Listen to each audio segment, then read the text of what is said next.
திண்டிவனத்துக்கு பக்கத்தில் இருக்குது திருவக்கரை. சோழர்கள் காலத்திய பாரம்பரியமிக்க புராதனமிக்க கோவில்களில் இதுவும் ஒன்று. சிற்ப நுட்பங்கள் மிகுந்த சாநித்தியமான கோவில் திருவக்கரை வக்கரகாளி கோவில்.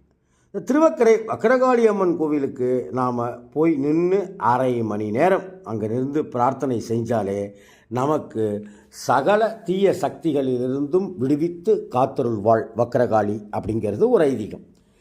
கன்னிராசிக்காரர்கள் சதய நட்சத்திர நாளில் சென்று வணங்கி வழிபடுவது கூடுதல் மகத்துவங்களை அவங்களுக்கு அளிக்கும். மற்றபடி இது எந்த நாளில் வேணாலும் திருவக்கரை வக்கரகாளியை தரிசனம் செய்யலாம்.